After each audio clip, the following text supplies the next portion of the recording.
Okay, so this set off the great mental imagery debate, uh, which is basically the question is the experience of mental imagery an epiphenomenon? That is it a side effect of propositional, using propositional representations, or do we truly think and reason using mental images? Um, Yeah. So the mental image argument is that imagery involves direct mental operations on images and spatial representations, right? Whereas the epiphenomenon argument says, just because some people consciously experience, in quotations, images, that doesn't necessarily mean that the underlying mental representations are image-like.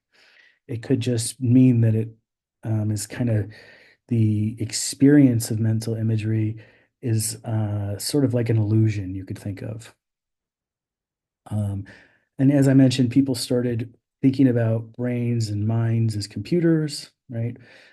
Brains slash minds as computers. And this debate was very important because computers manipulate symbols, and mapping the language of computers to natural language was relatively straightforward.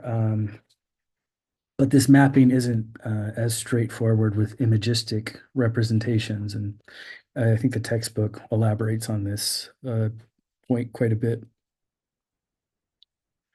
So to understand whether or not some mental images, whether or not some mental representations are image-like, we need to focus on how propositional and analog representations are different and think about what different behaviors each view would predict.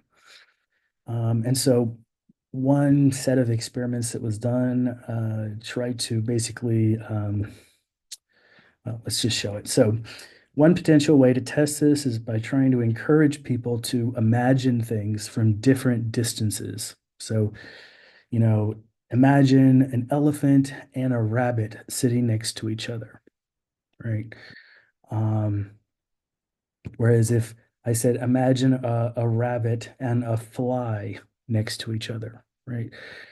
So if you're the idea is that in when you're imagining a fly and a rabbit next to each other, you should have to zoom in order to see the fly and the rabbit, right? And so if you're seeing something up close, then it should be easy to verify whether that object, in this case the rabbit, has some detail that is not easily discernible from afar. So, if the rabbit's standing next to an elephant, in order to see the elephant next to the rabbit, you have to zoom out, which means that the idea is that you're less likely to see the fine grained details that the rabbit has, that it has a detail.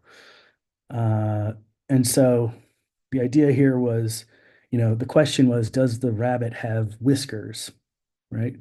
That's the detail. And if you were to imagine an elephant and right next to a rabbit, the idea is that you wouldn't be able to see whether the rabbit has whiskers or not.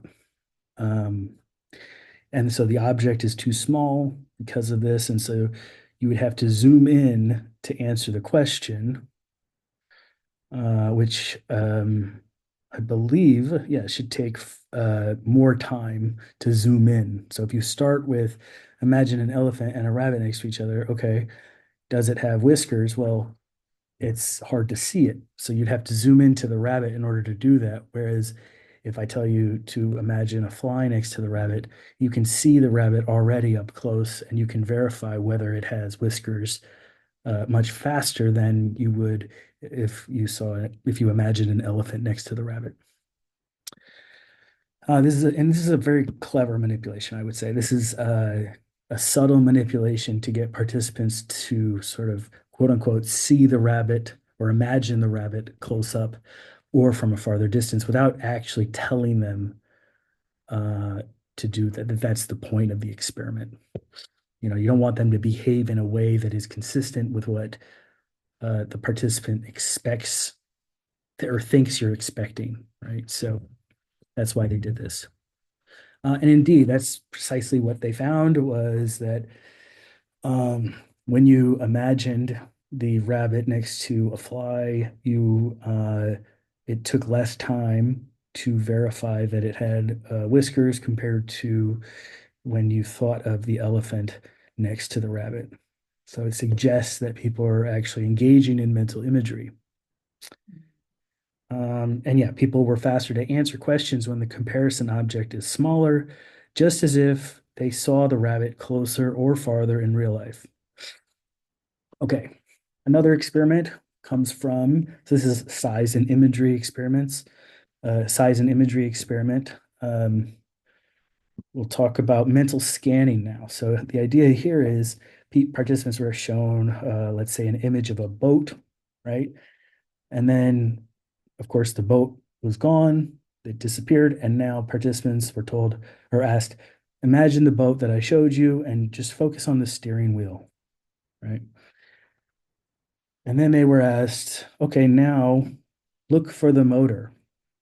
Well, in order to look for the motor, they have to sort of mentally scan the image in their head to get to the motor.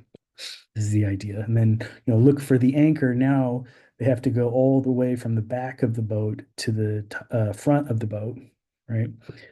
And when focusing on one part of the image, the idea was that it would take longer to find parts of the boat that were farther away than parts that were closer. And indeed, this is exactly what they found, right? Which suggests that participants were spatially scanning a mental image. And they did this with a bunch of images, right? So for example, in the flower picture, right? So they were told to focus on the roots, and then they found that it took longer to answer a question about the leaves than it did to answer a question about the trunk. And all of these data suggest that participants were spatially scanning the mental representations or the mental image in the mind. Okay, I'll just stop here and we'll talk about uh, an argument that goes against this.